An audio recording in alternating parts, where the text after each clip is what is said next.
Captain Anstice and his crew. Thomas Anstice shipped himself at Providence in the year 1718 aboard the Buck sloop, and was one of the 6 that conspired together to get off with the vessel, along with Howell Davis, Dennis Topping, and Walter Kennedy, etc. I shall only observe that this combination was the beginning of Captain Roberts's company, which afterwards proved so formidable, from whom Anstice separated the 18th of April 1721, leaving his commodore to pursue his adventures upon the coast of Guinea, whilst he returned to the West Indies upon the same design. About the middle of June he met with one Captain Maiston between Hispaniola and Jamaica, bound to New York, from which he took all the wearing apparel, liquors, and provisions, and 6 men.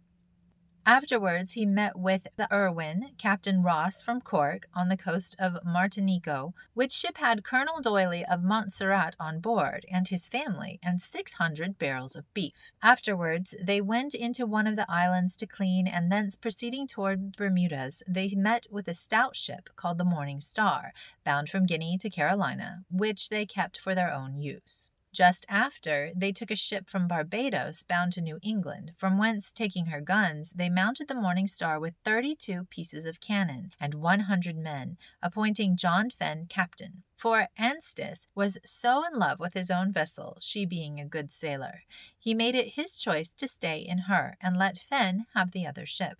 Though they were not sufficiently strong, yet being most new men, they could not agree, but resolving to break up company, sent a petition to his Majesty by a merchant ship, expecting her return at Cuba.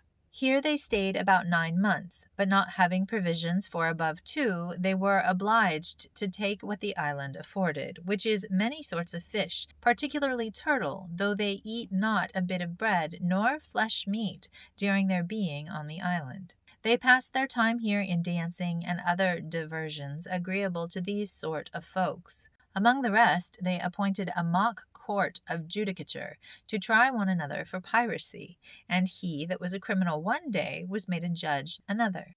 I shall never forget one of their trials, which, for the curiosity of it, I shall relate. The judge got up into a tree, having a dirty tarpaulin over his shoulders for a robe, and a thrum cap upon his head, with a large pair of spectacles upon his nose, and a monkey bearing up his train, with abundance of officers attending him, with crows and handspikes instead of wands and tipstaves in their hands. Before whom the criminals were brought out, making 1,000 wry faces, when the Attorney General moved the court, and said, "An't please your lordship, and you gentlemen of the jury, this fellow before you is a sad dog, a sad dog, and I hope your lordship will order him to be hanged out of the way. He has committed piracy upon the high seas. Nay, my lord, that is not all. This fellow, this sad dog before you, has outrid 100 storms, and you know, my lord, he that born to be hanged will never be drowned. Nor is this all. He has been guilty of worse villainy than this, and that is of drinking a small beer, and your lordship knows there was never a sober fellow but what was a rogue, my lord. I should have said more, but your lordship knows our rum is out, and how should a man speak that has drunk a dram to-day?" Judge: "Harkye me, sirrah, you ill-looked dog, what have you to say? Why may not be tucked up and set a-sundering like a scarecrow? Are you guilty or not?" Prisoner: "Not guilty, an't it please your worship."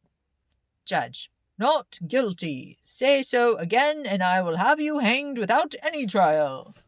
Prisoner: "An't please your worship honour, my lord, I am as honest a fellow as ever went between stem and stern of a ship, and can handle reef, steer, and clap 2 ends of a rope together, as well as e'er he that e'er crossed the salt water, but I was taken by one George Bradley," the name of the judge, "a notorious pirate and a sad rogue as ever was hanged, and he forced me, an't please your honour."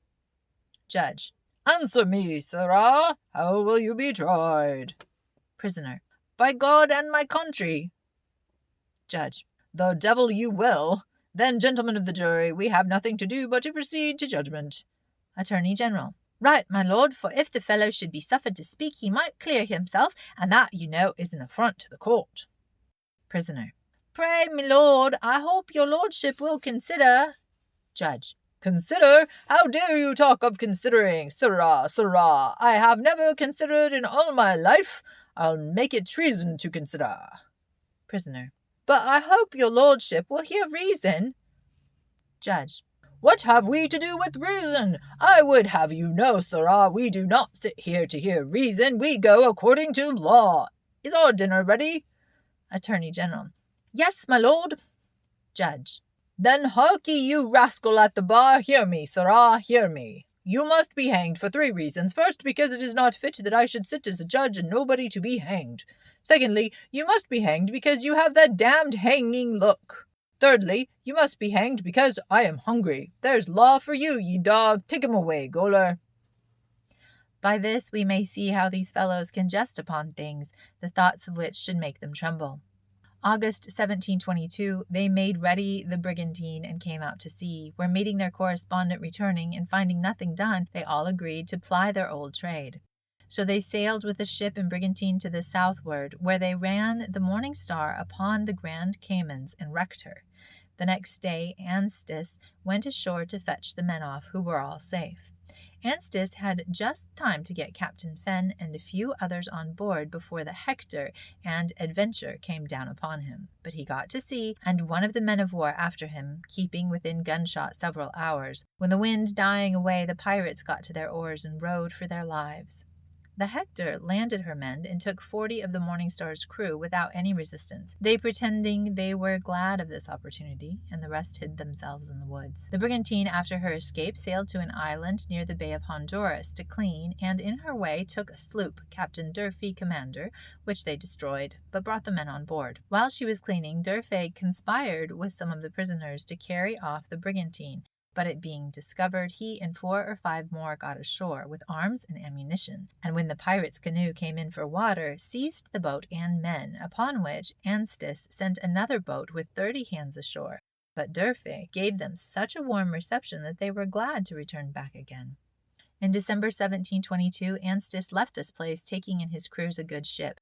He mounted her with 24 guns and made Fenn commander. From hence they went to the Bahama Islands, taking what they wanted. As they were cleaning their ship, the Winchelsea came down upon them, when most of them escaped to the woods, but Anstice, having a light pair of heels, escaped into the brigantine.